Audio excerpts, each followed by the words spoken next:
Okay, so full disclosure, my notifications have been like completely out of control lately. And you know what's at the heart of it? It's all this TikTok stuff. You guys have been sending in searches like crazy. And it seems like everyone is just totally confused about what's going on. I mean, some of you are asking, is TikTok back? While others want to know, when is TikTok getting unbanned? And then there are those really weird ones like, did Meta buy TikTok?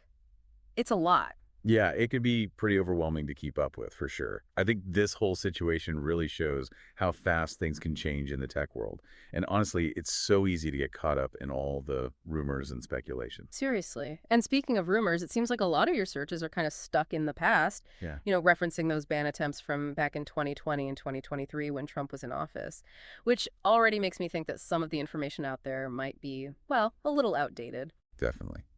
So maybe we should start with the biggest question. Is TikTok actually banned right now? Well, judging by your searches, it's not so clear-cut. We're seeing a lot of you asking, is it back? Or is it working? Which wouldn't be the case if there was like a clear nationwide ban happening. So it's not as simple as just like an on-off switch. There's more to it than that. Oh, way more complicated. It's almost like trying to solve a puzzle where the pieces constantly change shape. All right, well, that's definitely murky. So what are some possible reasons for all this confusion then? Well, one thing that jumps out is all the different locations mentioned in your searches. We see Canada, the USA, and even some mentions of other countries, which kind of makes me think maybe instead of one global ban, there are a bunch of different restrictions in different places. So maybe TikTok is working in some places but not others, which would explain why some people are having problems while others aren't. Exactly. And then there are all those searches about the App Store. A lot of you are saying you can't download or re-download TikTok. Right. I saw that. And that could be a few things. It could be a glitch on Apple or Google's end. Those happen sometimes. Or it could be that they changed the policy, maybe because of all the talk about TikTok. Interesting. So maybe it's not even TikTok's doing, but the app stores themselves. Yeah, that's possible. But here's where it gets really interesting. What if TikTok is actually pulling the app from some regions on purpose? Like while they're dealing with legal stuff, as a way to kind of get ahead of any potential bans. Whoa, pulling the app themselves? That's a pretty big move. But I guess it makes sense if they're trying to show they're taking things seriously. Speaking of taking things seriously, can we talk about all the VPN searches? It's honestly mind-blowing how many of you are suddenly interested in VPNs. Like everyone became internet security experts overnight. Well, it's understandable that people are looking for ways to get around things if they can't access TikTok directly. And a VPN, a virtual private network, can make it look like you're in a different location, maybe somewhere where TikTok's working fine. So you're tricking the system into thinking you're somewhere else. That's kind of clever. It is, but there's a catch. And this is important. If a ban is put in place by a government, using a VPN to get around it could be against the rules, legally speaking. Oh, wow. So it's not just a harmless trick. There could be real consequences. Absolutely. And I think that's a perfect example of why it's so important to be careful and get good information when you're dealing with stuff like this online. Those quick fixes aren't always the best idea, especially when there might be legal issues involved. Right. Makes sense. Okay, so we've got these regional differences, the App Store mysteries, and everyone going crazy for VPNs. But what about who owns TikTok? Lots of you are asking that. Who owns TikTok now? And there are even some theories that Meta bought it, which seems a little out there. It does. And as far as we know, TikTok is still owned by ByteDance. There haven't been any announcements of a sale or anything like that. So all that talk about Meta is just rumors at this point. So even the basic facts are kind of hard to pin down in this whole situation, huh? Exactly. It's a mix of speculation, old information resurfacing, and real stuff happening all at once. No wonder everyone's a bit confused. Totally. It's like trying to keep up with the news on fast forward. But before we move on, can we at least talk about why there's so much talk about banning TikTok in the first place? What's the big deal? Well, without getting into too many specifics, the main concerns are basically around data privacy, content moderation, and national security. Those are the big whys behind all this scrutiny. So it's not just about those viral dances and catchy songs. There's more to it than that. Right. Different governments and organizations are worried about how TikTok handles our data, what kind of stuff people are posting, and whether the Chinese government might have access to information about users. Okay, I'm starting to see why this is such a complicated mess, and I have a feeling we've only just scratched the surface. You're absolutely right. But we'll dive deeper into those underlying tensions in the next part of our deep dive. So welcome back to our deep dive into all this TikTok craziness. We've already covered a lot of ground, But as we mentioned before, there's like a whole other layer to this thing. Right. We talked about all that confusion around whether it's banned or not, what's going on with the App Store, and everyone suddenly using VPNs. But I think the big question is like, why? Why is TikTok facing so much scrutiny in the first place? Well, it all comes back to those three main concerns we talked about before: data privacy, content moderation, and national security. Okay, those big, kind of scary issues. So let's start with data privacy. What exactly are people worried about when it comes to TikTok and their information? Basically, it boils down to who owns TikTok. Right. Remember, ByteDance, the company that owns TikTok, is based in China. And that makes some governments and security experts nervous because they worry that user data collected by TikTok could end up in the hands of the Chinese government.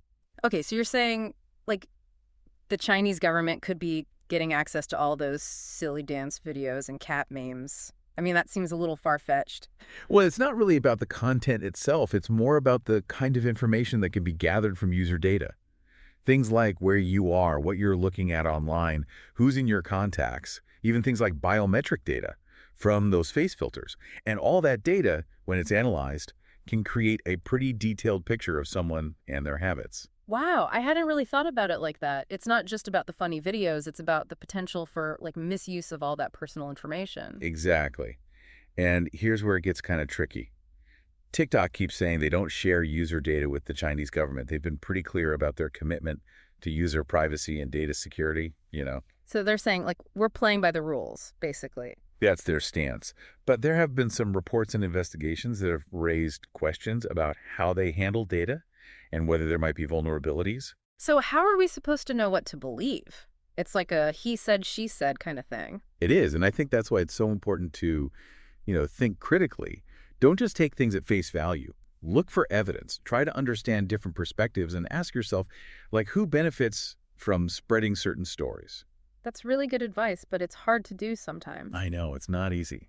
And to make it even more complicated, these data privacy concerns aren't limited to TikTok.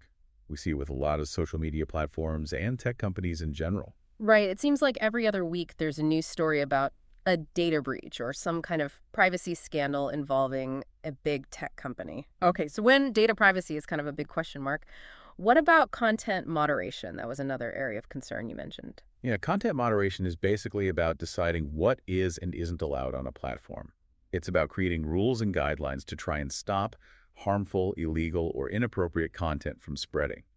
It's almost like being the bouncer at a giant online party, keeping things under control. So making sure people aren't posting stuff like hate speech or graphic violence and things like that. Exactly. And this is a challenge for any platform, but especially for one as big as TikTok. They have over 1 billion users around the world, and there's so much new content being uploaded every minute. It must be like playing whack-a-mole trying to keep up with all that. It kind of is. And then you have to Yeah. consider that different countries and cultures have different ideas about what's acceptable. What might be offensive in one place could be totally fine somewhere else. Yeah, so what's considered, like, too spicy in one country might be pretty tame in another. Exactly. And then there are concerns about how TikTok's algorithms might be, like promoting certain types of content, which could create echo chambers or even spread misinformation. Whoa, wait a minute. Can we unpack that a bit? Algorithms, echo chambers. I'm not sure I'm following. Sure, let's break it down. Imagine you like a few videos about, say, a conspiracy theory. TikTok's algorithm might notice that and start showing you more and more similar content, creating what we call an echo chamber. You're only seeing one perspective, Right. which reinforces what you already believe, and you might miss out on alternative viewpoints. So you're saying the algorithm kind of creates a filter bubble where you only see what it thinks you want to see, even if it's not the whole story. Exactly. And that can be a problem, especially when you're talking about sensitive topics like politics, health, or social issues. Algorithms are powerful, but they don't always understand the context or the intent behind something. That's kind of creepy, actually. It's like the algorithm is shaping your reality, even if you're not aware of it. Yeah, it's a valid concern. And it's something people are talking about not just with TikTok, but across all of social media. Right. It's not just TikTok. It's Facebook, Instagram, YouTube. They all use algorithms to decide what we see. Okay, we've covered data privacy and content moderation. Now let's talk about the big one. National security. I mean, surely everyone can agree that's important. You would think so. But even national security, when it comes to TikTok, is wrapped up in a lot of complicated stuff and different opinions. I'm sensing a but coming. What's the catch? The main worry here is that a foreign government could use TikTok to try to influence what people think, or even mess with elections. It's a serious accusation, and TikTok has denied it over and over. So they're saying they wouldn't use their platform for, like, political manipulation. Yeah, that's what they say. But the concerns haven't gone away. Some people argue that even if TikTok itself isn't intentionally doing anything wrong, the Chinese government could pressure ByteDance to censor certain topics or promote others because of Chinese law. So it's not just about protecting data, it's about protecting, like, democracy itself. Kinda, yeah. It's about making sure that what we see and hear online isn't being manipulated by other countries. And this isn't just a TikTok issue. It's a bigger conversation about the role of technology and social media in global politics, or what we call geopolitics. Whoa, for those of us who aren't political science experts, can you explain what you mean by geopolitics in this context? It basically refers to the relationships and power dynamics between countries. And technology, especially social media, is becoming a bigger and bigger part of those relationships. Countries are fighting for influence, control, and access to data, and platforms like TikTok are right in the middle of it all. So TikTok is just one piece of a much bigger puzzle. Right. And it's important to remember that how countries view these national security concerns depends a lot on their specific relationship with China. Different countries have different levels of trust and different priorities when it comes to security. That makes sense. It's not a one-size-fits-all situation then. Different countries are reacting differently based on how they see the risks. Exactly. Some countries have banned TikTok from government devices, while others have created stricter data security rules just for the app. And then there are some countries where TikTok is pretty much free to operate without much government interference. So it's a mixed bag around the world. It really is. And it's also important to understand that these decisions are being made in a very politically charged environment. There's a lot of posturing, blame games, and even misinformation being spread to try and push certain agendas. You mean there's, like, a lot more going on behind the scenes than we realize? Definitely. And that's another reason why it's so important to be critical of the information we come across. Don't just accept everything as fact, especially when it comes to something as complex as national security. Look for evidence. Consider different viewpoints, and always ask yourself, who benefits from this story being told this way? You know, that's good advice for life in general. All right, we've talked about data privacy, content moderation, national security. It's a lot to absorb, and honestly, it's kind of scary to think about how much power these social media companies have in our lives. So where does all this leave us? What should our listeners keep in mind as they try to figure out what's going on? I think the most important thing to remember is this. With so much information out there and things changing so quickly, it's crucial to be a critical thinker. Like, don't believe everything you read on the internet. Yeah, that's a good rule of thumb. It might sound obvious, but it's true. When it comes to TikTok specifically, focus on official statements from the company, government agencies, and reputable news sources. Don't just rely on random rumors or speculation you see on social media. So fact check, fact check, fact check. Got it. But what about those of us who just want to know if we can still post our dance videos? I get it, but even then, it's important to be thoughtful. Think about your digital footprint. What information are you putting out there? Who can see it? And are you okay with that? These are questions we should be asking ourselves all the time, whether TikTok is banned or not. That's a good point. It's easy to get caught up in the fun of it all and forget about the potential risks. And be careful about those quick fixes or workarounds, like using VPNs, especially if they involve getting around government rules. They could have consequences you didn't think of. Right, like we talked about before, using a VPN to get on TikTok if it's banned where you are could get you in trouble with the law. Exactly.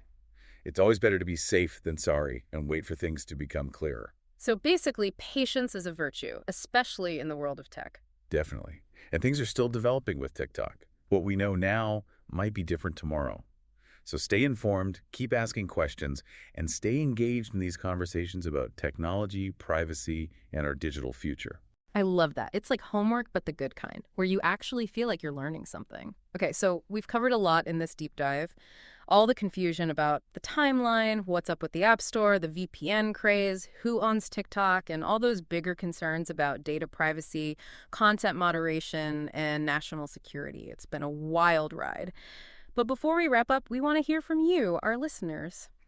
Have you been having trouble getting on TikTok? What are you seeing out there? Tell us about your experiences, because the more information we all have, the better we can understand this whole thing. And remember, like our expert just said, this is a conversation that matters. So let's keep talking, let's keep learning, and let's figure out this digital world together.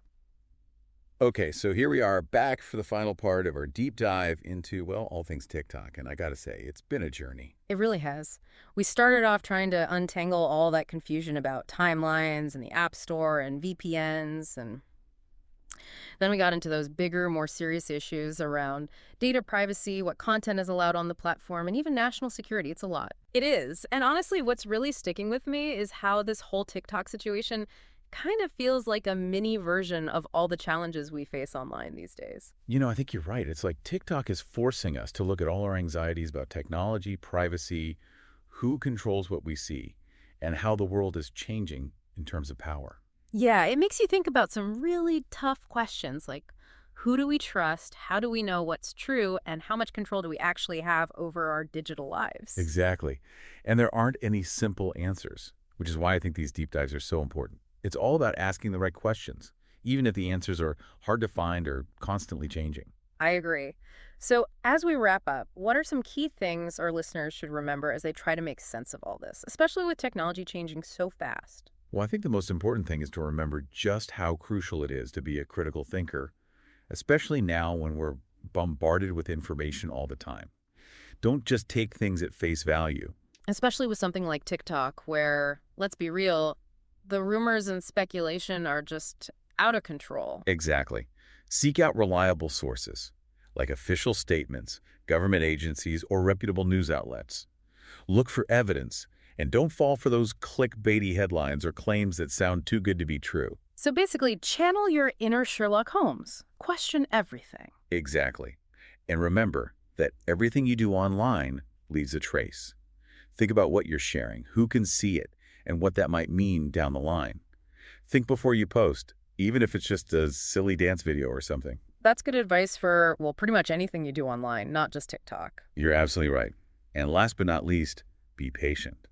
The whole TikTok situation is still up in the air, and things could change at any moment. What we know today might be different tomorrow. So we're kind of in a wait-and-see mode, huh? Kind of, yeah. But that doesn't mean we should just sit back and do nothing. Stay informed, keep asking questions, and be part of the conversation about technology, privacy, and what our digital future looks like. I love that. It's like stay curious, stay engaged, and remember that this isn't a one-time thing. It's an ongoing process. That's a great way to put it. It's all about making sure we're equipped to make smart decisions in a world where technology is becoming more and more a part of everything we do. Couldn't have said it better myself. Well, I want to thank you, our expert, for taking the time to break all of this down for us. It's been really eye-opening. And to our listeners, thanks for joining us on this deep dive. Remember, stay curious, stay informed, and keep those questions coming. That's all for this episode of The Deep Dive. Until next time, stay safe out there, both online and offline. Today is your lucky day. Today is the day that our $3 website works for you, paying you directly to your PayPal daily. Imagine $3 ongoing continuous payments to your PayPal account. Imagine falling asleep and waking up to $300 in your PayPal account. How would this make you feel? How could this help you? What bills could you pay? What kind of fun could you have? What does that retirement look like now? All for a one-time payment of $3. This website is DFY done for you, fully built and completely hosted, and never stops collecting payments for you. You have spent $3 on coffee on a regular, but that coffee won't help you create multiple streams of income. Click the link below.